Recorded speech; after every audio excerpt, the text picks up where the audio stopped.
Turpināsim informatīvas tēmas. Šodien parunāsim par to, kā tad ārsti nosaka fibromialģiju. Es esmu 8 gadus jau pacienta ar fibromialģiju. Fibromialģiju nekādā gadījumā nevar ieraudzīt rengenā. Vai vienkārši uztaisot asins analīzes un būs jums diagnoze? Nē. Nav vienkārši tāds asins analīzes vai attēlu diagnostikas, kas parādītu, kad jums ir fibromialģija. Diagnoze pamatojas uz rūpīgu anamnēzi, to saucamo pacienta stāstu, kaut vai no pat bērnības, tas ir vajadzīgs, un simptomu izvērtēšanu. Un svarīgi ir arī izslēgt citas slimības, kas var dot līdzīgus simptomus. Kā piemēram, ļoti tuvu ir reumatoīdais artrīts. Bieži vien abi divi kopā ir. Biežākie soļi diagnostikā ir, nosaukšu pāris. Tā būtu slimības vēsture. Parasti pirmais, kas ir, tas ir šīs sāpes vai nu noteiktās ķermeņa daļās vai pa visu ķermeni vismaz ilgtermiņā 3 mēnešus un vairāk. Tad nāk, protams, patstāvīgais nogurums, miega traucējumi, kognitīvās problēmas un tā tālāk, saucamā smadzeņu migla.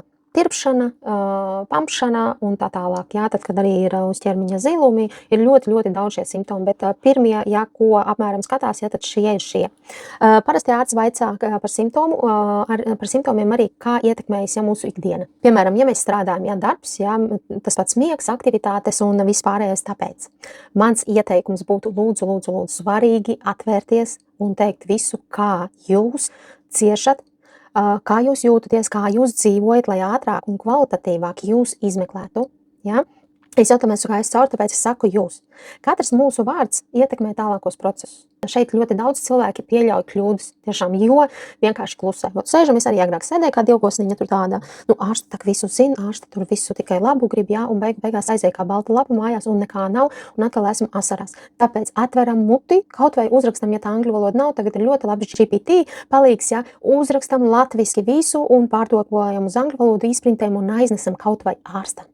Protams, vienmēr ir labi, lai mums ir blakus kāds no cilvēkiem, kas arī, piemēram, ja jūs dzīvojat Anglijā, tad, lai būtu tas cilvēciņš blakus, lai jūs saprastu, ko runā. Viens no punktiem ir klīniskā izmeklēšana. Tur ir fiziskā apskate, sāpju lokācijas izvērtēšana, cik stipras šīs sāpes ir. Tieši tāpēc arī muskuļu stāvoklis. Agrāk lietoja arī trigger punktu pārbaudi, bet tagad mūsdienās liela nozīme ir simptomu anketām un vispārējām simptomu smaguma novērtējumam. Protams, asins analīzes un izmeklējumu, lai izslēgtu arī citas slimības. Jo pie fibromialģijas ir ļoti daudz vēl apkārt dažādas saslimšanas.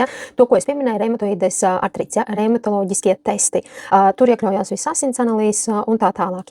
Vairogdziedzera funkcija testi, vitamīnu līmeņa testi un citi. Atkarīgs tiešām no jūsu pašu simptomiem. Protams, mēs katrs esam individuāls cilvēks, pacients, un bieži mums ir blakus vēl daudz saslimšanas. Es tieši tāpēc kontaktējos jau 7 gadus ar fibromialģijas cilvēkiem, un tiešām ir fibromialģija un vēl kaut kāda viena vai divas diagnozes, blakus, un tas kopā ir, it sevišķi, ja mēs dzeram medikamentus ķīmiskos, tad kopā ir nežēlīgi daudz šie simptomi. Tāpēc ir vajadzīgs šīs analīzes, papildus, jo jebkuras pārbaudes var mainīt jūsu diagnozi, un dziļāk tiek ieskatīts, un viss tas notiek nopietnāk. Protams, rengens, vai citi attēlu dati ir nepieciešams, lai izslēgtu locītavu skeleta bojājumus, piemēram. Tāpat tās multidisciplinārs novērtējums.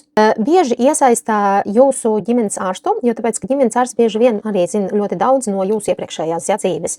Vai nu arī vēl papildus kādu no citiem reumatologiem. Var 2 reumatologi, kaut ko viens otram, kaut kā ieteikt neurologa, fizioterapeita un psihologa pat.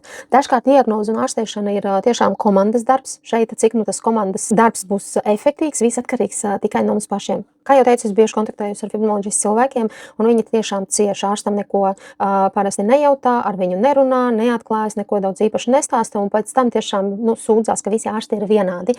Mīļie, vēlreiz saku, viss ir atkarīgs tikai no mums pašiem. Visa dzīve ir atkarīga no mums pašiem. Ja mēs esam tajā posmā, kad mēs ciešam, tad es tikai, ja cilvēks neko nedara un pat neieklausās, tad es saprotu to, ka vienkārši viņam patīk ciest, viņam šī pozīcija ir izdevīga, kaut kādā veidā, vai ja šeit Anglijā, piemēram, sēž uz benefitiem, negribiet strādāt viss, tad, protams, ļoti daudzi žēlojās un cieši, un, protams, vēl ir tāds treknes punkts, laika faktors. Diagnoze var aizņemt tiešām laiku, var būt ļoti daudz izmeklēšanas, jā, un tas var ievilkties gados.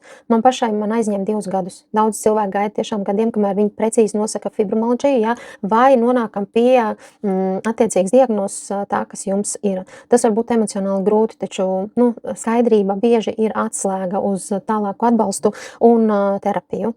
Un atcerieties, fibromialģija nav izdomāta slimība, nav iedomāta slimība, jā, tā ir neredzama slimība, mēs dažkārt varam justies, jā, skaisti uzvelkam vienu džemperīti, čuču matus kaut kā uztaisam, jā, un mēs jau izskatāmies, jā, jau labāk, jau svaigāk, bet iekšā, jā, mums viss sāp, ķermenis sāp no matu galiņiem līdz papēžiem. Tāpēc šeit noteikti jums vajadzēs izturību, un esat ar cilvēkiem tie, kuri saprot jūs, tie, kuri pieņem jūs tādu, kādi jūs esat, jā, jo tāpēc, kad jūs iziesiet to ceļu, jā, jūs varat atgriezties, jā, savā ierastajā veidolā, protams, jūs būsiet jau citi cilvēki, jā, ar citu jau domāšanu un savādāk, jā, bet atcerieties vienu, jā, ja kāds jums pagriez muguru, tad lai arī viņš iet aizveriet turis ciet, viss, ja kāds jums nepieņem tādu, kādu jūs esat slimības periodā, tas nozīmē ka tas nav jūsu draugs.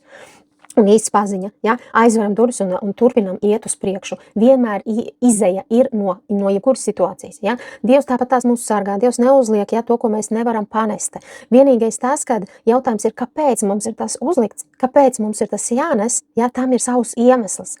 Un tāpat tās kaut kas atkal būs, kad mēs atkal celsimies un kaut ko darīsim. Ja. Protams, paši trakākie pesimisti, tiešām viņi, tur neko nevar izdarīt, ja, tādiem cilvēkiem. Protams, būs kaut kāds procents, kas necelsies un neies un nedarīs. Saprotiet, ka tā ir diagnoze visā pasaulē un atpazīstā medicīnā. Amerikā pat ir ļoti daudz miljonu pacientu ar fibromialģiju.